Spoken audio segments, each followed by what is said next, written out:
Hidup ini kompleks, hidup ini multidimensi. Kadang-kadang kita lupa, kita anggap hidup itu ya hanya tentang visi kita saja. Jadi mentang-mentang punya ideologi apa atau cara berpikir apa, semuanya mau diseragamkan dilihat dari perspektif itu. Nah, ini kelemahannya. Jadi kan sering itu yang viral-viral itu semuanya ingin diseragamkan begitu. Nah, kadang-kadang kita juga begitu. Demi salah satu visi kita, banyak sisi hidup kita yang lain kita korbankan. Yang penting Pak, saya ini baru semester awal, kalau bisa nanti saya lulus tercepat terbaik. Oh, kamu kejar itu mati-matian. Dimensi hidupmu yang lain terbengkalai semua. Mungkin hidup sosialmu kering, kemudian kesehatanmu merosot jauh karena kamu melekan terus belajar biar IP-mu tinggi dan macam-macam. Ini sering terjebak di situ. Orang visioner itu. Kalau tidak hati-hati bablas. Tapi visioner bagus. Ya sesekali orang visioner ini kalau nasihatnya di buku itu, yuk agak membumi sedikit. Agak realistis sedikit. Khawatirnya kalau terlalu bersemangat, ya kalau cita-citamu terwujud, kalau tidak, kamu bisa stres. Hidup itu tidak semulus ceramah. Kalau ceramah sih gampang, saya ngomong kayak gini enak saja, tapi dijalani kan tidak sesederhana itu. Ini saya ngajak, yuk visioner, yuk bermimpi loh. Ya gampang saja kalau ceramah, tapi realitas tidak sesederhana itu. Ya kayak patah hati sejak kemarin kan kita kritisi, kita bahas begini begitu. Kamu tidak ngalami langsung sih enak saja, bisa ketawa-ketawa. Yang ngalami, yang tahu pahitnya, sakit. Hiruk pikuknya kehidupan yang penuh dengan kompleksitas. Terkadang kita melupakan esensi keberagaman dan kedalaman dimensi yang ada di sekitar kita. Kehidupan bukanlah sekedar tentang satu visi atau pandangan yang dianggap mutlak, namun merupakan perpaduan dari berbagai aspek yang saling terkait. Namun seringkali kita terjebak dalam kesan bahwa hanya satu pandangan atau tren yang dianggap benar. Dan hal ini mengakibatkan kecenderungan untuk mengikuti arus yang sama tanpa mempertimbangkan sudut pandang lainnya. Perjalanan hidup seringkali memunculkan paradoks di mana pengejaran visi besar dapat membutakan kita terhadap sisi lain dalam kehidupan. Terlalu sering fokus, terlalu kuat pada pencapaian tentu membuat kita kehilangan keseimbangan dengan bidang lain yang juga memerlukan perhatian. Orang-orang dengan visi besar mungkin mampu mewujudkan impian mereka, namun sering kali tanpa sadar mengorbankan aspek lain dalam kehidupan mereka. Hal ini menggambarkan bahwa kehidupan sejati tidak selalu seindah yang kita dengar dari omongan orang lain. Dan lebih dari sekedar pencapaian atau tren yang sering dipublikasikan, melainkan juga menyimpan kompleksitas dan tantangan yang tidak selalu terlihat di luar. Nah, kembali lagi di channel Risalah Hidup. Kali ini akan melanjutkan video ngaji filsafat bersama Dr. Farudin Faiz dengan tema patah hati. Dan sebelum memulai, mari kita baca basmalah. Simak sampai selesai agar bermanfaat untuk hidup kita.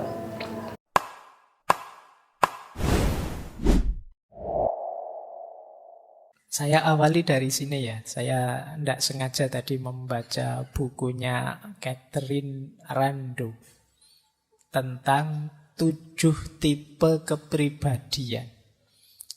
Salah satu di antara 7 ini tipe stoik. Nanti kita lihat ya, teman-teman ini kepribadian yang bagaimana. Jadi ada 7 tipe kepribadian.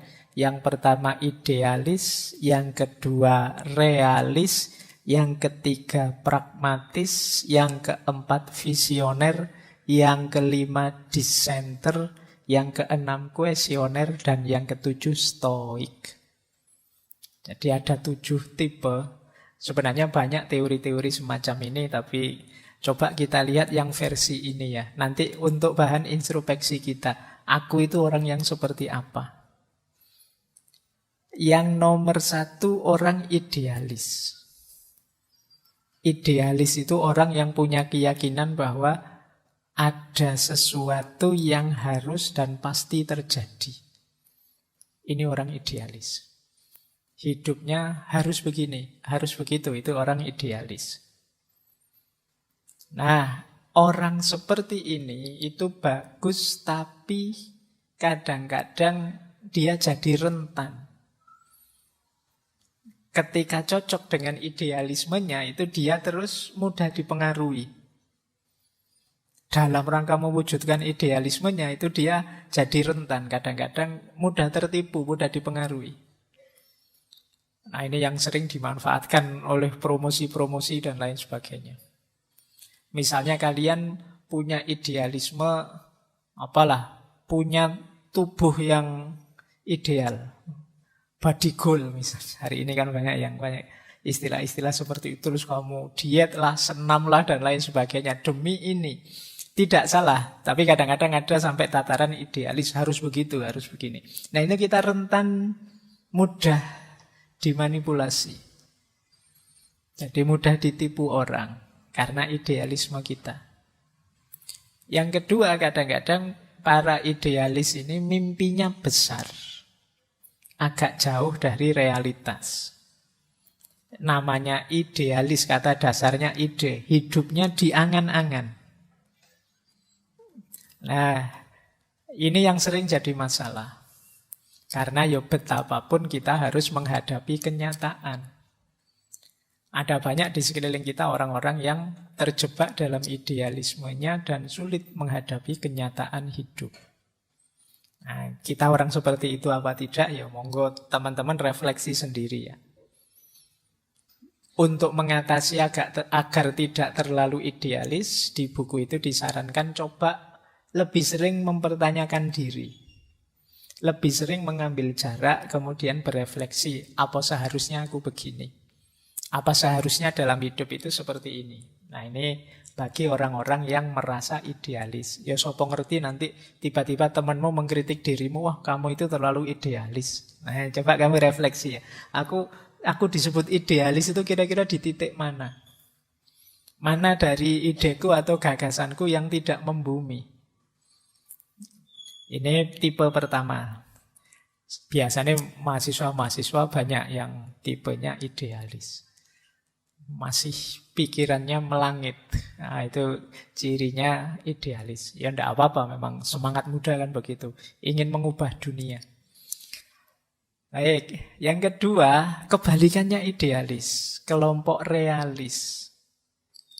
Kelompok realis ini berhenti hanya pada fakta dan kenyataan. Tidak punya visi ke depan. Tidak suka hal-hal yang emosional, perubahan, pengembangan, dan lain sebagainya. Ini orang realis. Ya kalau kalian kadang-kadang kan ketika terlalu idealis, terus temenmu ngajak, mbok kita itu yang realistis.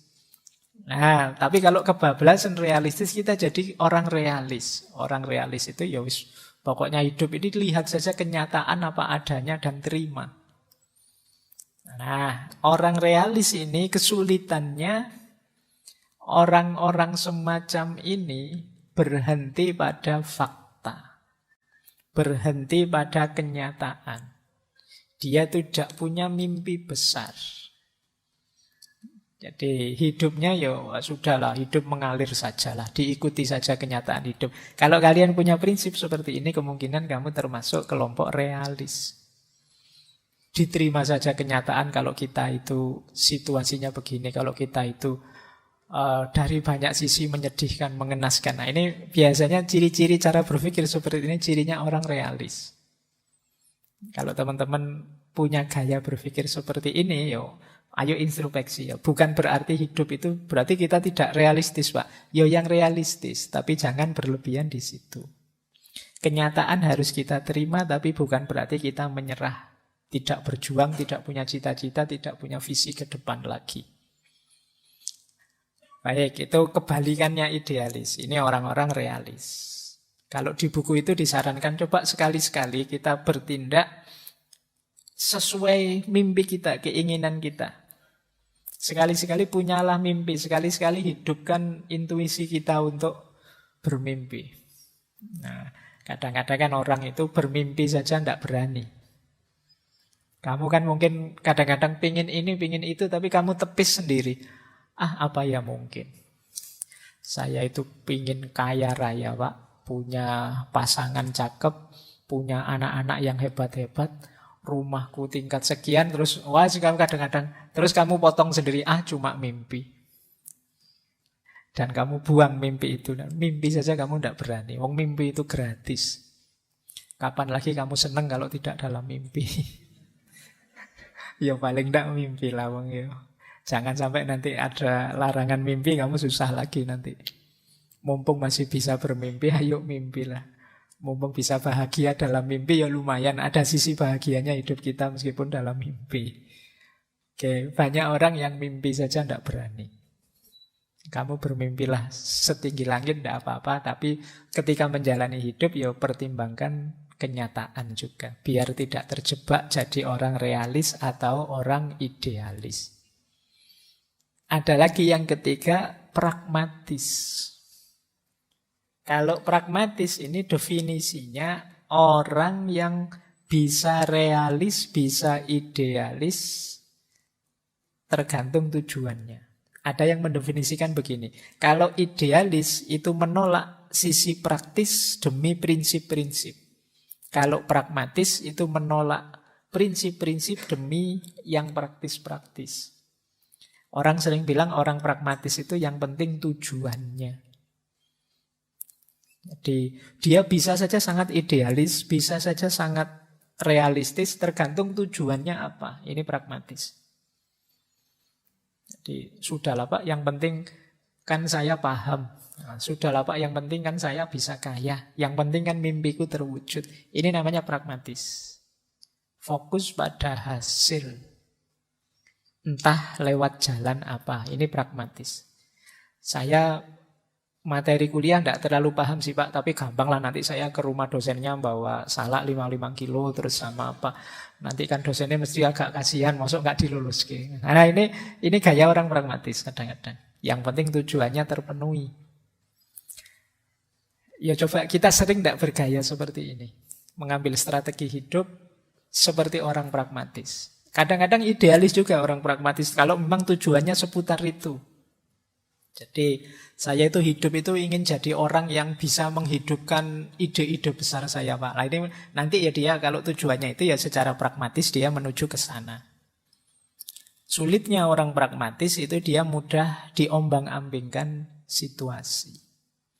Orang pragmatis itu ya kekurangannya memang dia kesulitan di prinsip-prinsip hidup. Dia sering dan mudah terjebak oleh kepentingan-kepentingan hidup. Jadi tujuannya apa itu saja. Makanya hari ini ada istilah-istilah politisasi agama atau politisasi apa dan lain sebagainya. Ini sebenarnya mode hidup pragmatis. Jadi sesuatu yang dikejar hanya kepentingan kita saja. Nah, yang penting ini, yang penting itu. Nah, kalau sering-sering pakai kalimat yang penting titik-titik, itu kemungkinan kita orangnya pragmatis. Jadi yang penting celananya tidak melorot, saya tadi ada. Sabuknya lupa bawa, ya pakai tali rafia saja. Yang penting, nah, ini gaya pragmatis. Ya, sisi yang sangat sederhana itu. Jadi, kok lupa ya saya tidak pakai ini? Sudahlah cukup ini. Tidak ada rotan, akar pun jadi. Nah, ini gaya pragmatis. Nah, kita mungkin dalam hidup sering seperti ini. Tapi kalau keseluruhan hidup kita gayanya seperti ini, itu berarti kita orang yang pragmatis. Biasanya orang pragmatis itu tidak mau rumit-rumit. Ngapain sih dibahas rumit-rumit, susah-susah. Intinya kan nilai toh. Ya sudahlah, yang penting nilainya bagus, beres lah. Nah ini orangnya pragmatis. Jadi kuliah kok rajin amat, kan absen itu 75%. Yang 25 kan kita bisa bolos. Santai saja lah. Ini cara berpikir yang pragmatis. Yang penting kan bisa ikut ujian 75%. Nah ini tipe kepribadian ketiga. Biasanya ya suka yang penting apa, pokoknya apa. Nah ini gaya pragmatis. Ada yang keempat, visioner. Orang visioner ini orang yang hidupnya biasanya penuh energi, meluap-luap, mengejar cita-citanya. Cuma kelemahannya apa? Kadang-kadang dia jadi egois. Hanya ingin menghidupkan mimpinya sendiri, visinya sendiri. Lupa bahwa di sekelilingnya orang itu ya masing-masing dengan kepentingannya sendiri. Dia tidak peduli kalau itu agak menyisihkan orang lain demi visinya bisa hidup.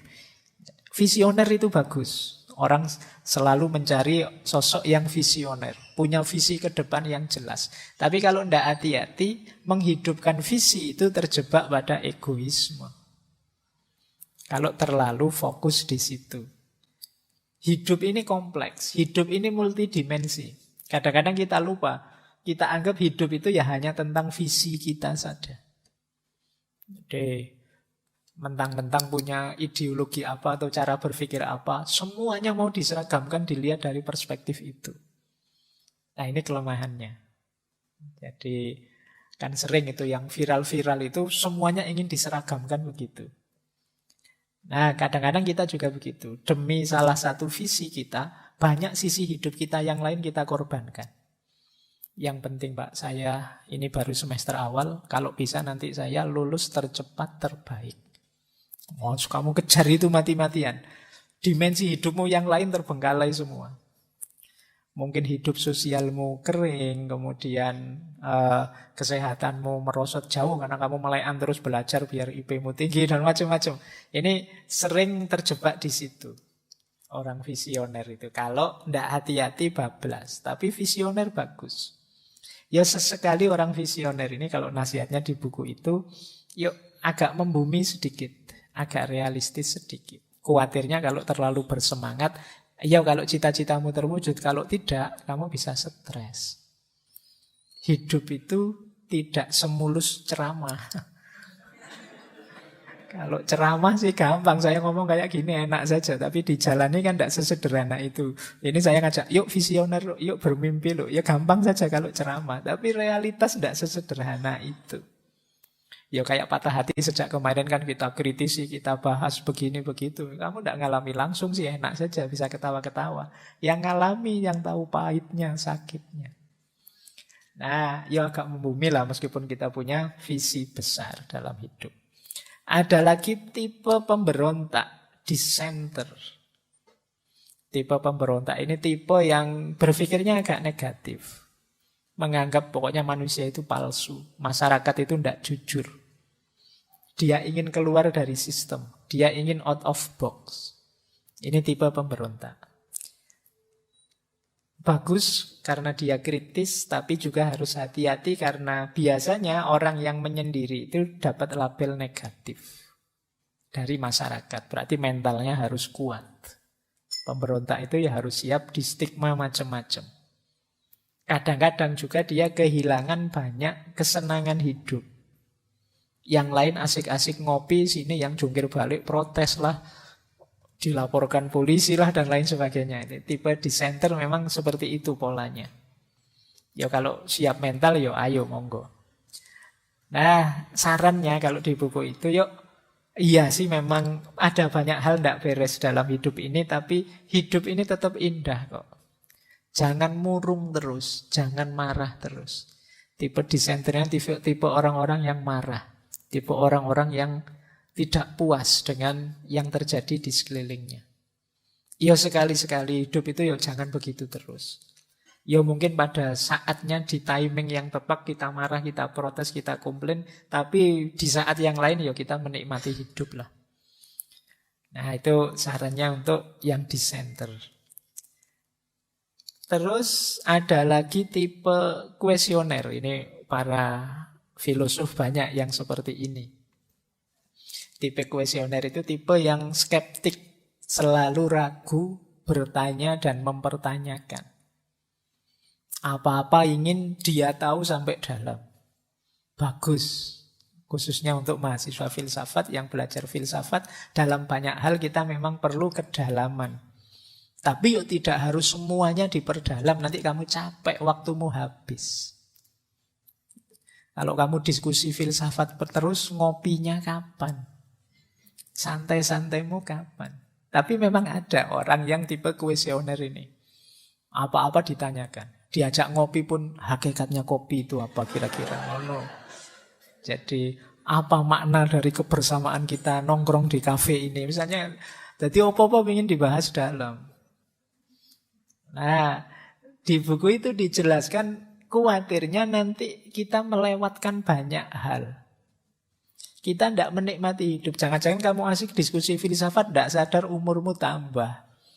Sadar-sadar lu ternyata aku sudah jenggoten, temanku sudah punya anak semua, aku masih sumpek dengan baca buku filsafat ini tidak selesai-selesai. Nah, banyak hal terlewatkan dalam hidupmu. Jadi ayolah sadari bahwa tidak semua hal harus didalami. Banyak hal yang ya memang hanya sampai di situ maknanya. Jadi kadang-kadang kan ada orang itu berlebihan. Saya ingat ada anekdot itu. Satu ketika ada pameran lukisan. Ada lukisannya anak kecil. Gambar pemandangan tapi hanya setengah. Yang atasnya kosong, tapi bawahnya isi gambar. Dia kalau melukis selalu begitu. Itu para filosof membahasnya mendalam itu. Wah, hidup itu memang begitu, selalu kontras, selalu tidak penuh. Tidak ada yang sempurna. Pokoknya maknanya bahas dalam. Begitu pelukisnya anak kecil tadi diwawancara, kenapa kok kamu ngelukisnya selalu setengah, ada filosofi apa? Dia jawabnya, karena saya tidak nyampe tangan saya, kanvasnya tinggi. Kanvasnya kan besar, jadi saya dapat gambar ya setengah. Jadi jawabannya sederhana, tapi sudah terlanjur muter-muter bahas sampai ruwet. Banyak hal yang ya memang hanya itu maknanya, tidak harus didalami terlalu rumit. Nah, ini tipe kuesioner. Mungkin ada ya yang penggemar filsafat yang tipenya kuesioner. Karena terlanjur seneng dengan filsafat yang kayak Sokrates kemarin apa-apa dipertanyakan. Terus kamu jadinya bingungin dewe. Ono apa-apa ditanyakan. Ini hakikatnya apa ya Pak?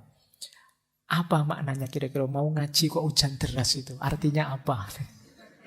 Ya kamu bahas ruwet-ruwet ya. Kalau mau ngaji hujan deras artinya kalau kamu naik motor ya pakai jas hujan. Kalau jalan kaki ya pakai payung. Kan sesederhana itu saja. Kok Pak Faiz datang hujannya terang? Ya kebetulan saja.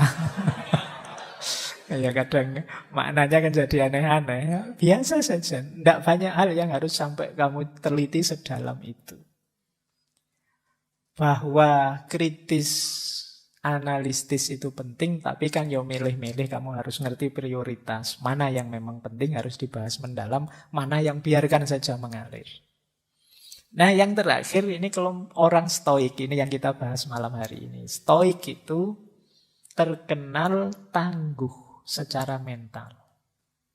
Kalau teman-teman belajar stoik, mempraktekkan stoik, itu nanti jadi orang yang kuat menghadapi apapun dalam hidup. Meskipun ada kelemahannya, tentu saja. Orang stoik ini ibaratnya sepak bola, dia kalau ndak back ya penjaga gawang. Dari sisi keluar, dari sisi hubungan dengan orang lain dan yang sejenis itu agak tawar. Jadi dia agak misterius. Emosinya tidak terlalu kelihatan, itu orang stoik. Kita kadang menyebutnya, wah orang ini tenang sekali. Ya dari sisi itu kita baca dia orang tenang. Tapi dari sisi dia agak misterius, agak tidak kelihatan emosinya. Itu kadang-kadang membuat kita tidak nyaman kalau bergaul dengan orang kayak gini. Kita bergaul dengan orang yang kalau senang tidak kelihatan, kalau sedih tidak kelihatan, kan tidak enak. Jadi kamu sudah ndagel capek-capek, dia biasa saja, itu tidak tersentuh. Waktunya sedih ada berita ini loh teman kita sakit, ada teman kita meninggal. Ya hidup memang begitu, ada yang sakit, ada yang meninggal. Itu kan tidak enak, tidak nyaman. Jadi dari sisi mental tangguh luar biasa. Tapi kadang-kadang dari sisi pergaulan sosial itu rasanya tidak terlalu menyenangkan kalau ada orang agak flat begitu. Jadi orang yang emosinya kelihatan itu kan enak, kita tahu dia marah ini mesti, dia tersinggung, ya kita bisa bersikapnya enak. Tapi kalau punya teman misterius kan susah. Ini temanku ini tersinggung, marah apa biasa, tidak tahu saya. Wajahnya datar terus. Dia seneng apa sedih tidak kelihatan. Itu mewek senyum atau mewek sedih itu podo wae. Nah ini ya coba deh kamu. Itu kelemahannya stoik. Dari sisi mental tangguh tidak masalah. Makanya di buku itu disarankan kalau mungkin teman-teman orang yang sudah tangguh seperti stoik, tidak masalah kok mengungkapkan yang kita rasakan. Wah saya sakit ini, hati saya tidak apa-apa. Biasa saja orang hatinya sakit. Dan juga sadari bahwa orang lain juga perlu ditanggapi, perlu diapresiasi. Tidak hanya urusan kekuatan batinmu. Baik. Nah, malam hari ini kita ambil stoik sebagai perspektif karena ketika kita patah hati, ya tentu saja kita perlu ketangguhan jiwa. Maka perspektif-perspektif stoik penting kita pertimbangkan. Kalau sedang patah hati kok tipenya kuesioner, itu tambah sumpek karena kamu bertanya, mengapa aku begini, mengapa aku begitu, tambah susah lagi ya. Apalagi tipenya idealis. Wah, entah engkau meninggalkanku atau tidak, bagiku engkau tetap bersamaku, itu susah sudah. Tidak bisa menerima kenyataan sudah. Oke, jadi kita mulai ya, ini pengantar saja. Paling tidak kita nambah wawasan baru, ada tipe-tipe orang seperti ini. Silahkan nanti teman-teman refleksi ya, saya itu lebih dekat ke tipe yang mana ya. Dan tipe itu bukan harga mati. Jadi jangan merasa, wah saya kok tipenya kuesioner Pak, berarti saya ini tidak terlalu bagus. Ya enggak. Bisa kamu ubah kok. Kamu pingin yang seperti apa, tinggal kamu latih, kamu biasakan. Itu istimewanya manusia. Jadi manusia itu bukan paket jadi yang sudah, kalau sudah begitu ya begitu.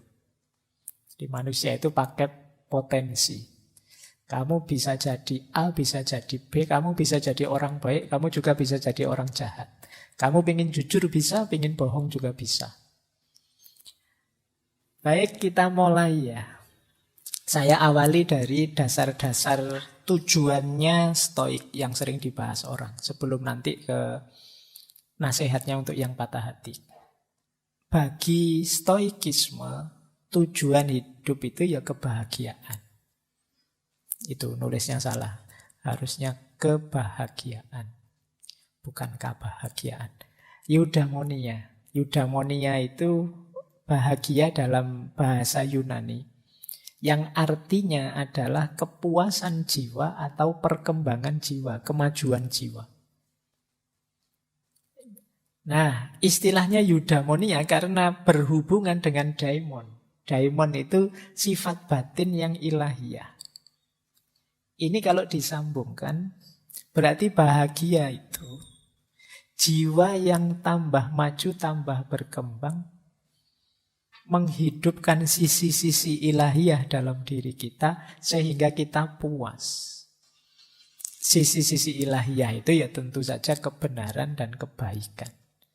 Jadi kalau kita jadi orang baik, jadi orang yang benar, itu kita sedang menghidupkan sisi ilahiyah kita. Dan ini membahagiakan, membuat kita puas. Kalau kepuasan kita sumbernya ini, itulah kepuasan yang sejati, itulah namanya kebahagiaan. Jadi bahagia itu bukan kesenangan karena tujuan kita tercapai atau kita mendapat kenikmatan. Tapi bahagia itu kepuasan ketika kita bisa melakukan kebaikan, menghidupkan kebenaran. Inilah bahagia versi stoikisme yang dikenal sebagai eudaimonia. Ini mirip dengan gagasan-gagasannya Aristoteles dan juga Socrates. Cirinya orang bahagia itu jiwanya puas karena melakukan yang terbaik yang dia mampu. Kalau di kitab-kitab para filosof muslim itu pakai istilah sukunun nafas. Sukunun nafas itu jiwa yang tenang sudah, yang sudah sakinah. Tapi sakinahnya karena sudah melakukan kebaikan. Tidak hanya kebaikan, tapi sudah memberikan yang terbaik dari dirinya dalam kebaikan. Itulah kebahagiaan yang sejati. Kok saya belum merasakan kebahagiaan yang sejati, Pak, ketika melakukan kebaikan? Rasanya kok masih beban, rasanya kok masih berat. Berarti jiwa kita masih harus diperbaiki. Jadi masih harus ditata ulang. Katanya siapa sedekah itu membahagiakan, saya malah menyesal ya Pak. Kehilangan uang banyak saya. Berarti ada yang harus diperbaiki dari jiwa kita. Harusnya kita malah puas, bahagia, bisa membahagiakan, bisa melakukan kebaikan sehingga bahagia, bisa menolong orang sehingga bahagia. Kok belum bahagia, masih merasa beban, masih berat, ya berarti jiwa kita masih harus dikelola lagi. Nah, di yang biru itu saya kasih beda. Kalau bagi kelompok epikureanisme yang dikenal agak hedonistik, bahagia itu ya karena kesenangan dan ketenangan. Tapi bagi kelompok Stoik, bahagia itu bukan karena kesenangan atau ketenangan, tapi karena kebajikan. Namanya arete. Kalau ketenangan ataraksia. Kalau kesenangan itu hedonia. Makanya orang yang hanya mencari senang namanya orang hedon. Dulu kita bahas hedonisme. Kalau versinya kelompok epikureanisme, Epikuros dan kawan-kawan, ya bahagia itu kita senang terus puas dan tenang. Tapi kalau kelompok Stoik, keywordnya bukan pada senang atau tenangnya, tapi keywordnya pada kebajikannya. Kalau hanya kesenangan dan ketenangan, bisa saja orang setelah melakukan hal buruk, dia senang, terus tenang saya. Ada orang tertentu kan begitu. Sudah nonton video yang tidak boleh, tapi kamu senang. Asik nih video ini, dan kamu tenang kalau sudah lihat. Kalau belum lihat, kamu belum tenang. Mbok di-share dong linknya, kan. Oh, itu kan jenis kesenangan dan ketenangan juga, tapi negatif. Maka kata kelompok Stoik, enggak. Kuncinya kebahagiaan itu jangan hanya pada kesenangan dan ketenangan, tapi pada kebajikan. Yang menenangkan dan menyenangkan kita, itu harusnya kebaikan. Kok melakukan kebaikan kita jadi gelisah, tidak tenang, atau kita tidak merasa senang sama sekali, ya berarti jiwa kita perlu di-upgrade lagi. Level jiwa kita mungkin masih perlu lebih ditinggikan lagi. Nah, ini kuncinya kebahagiaan.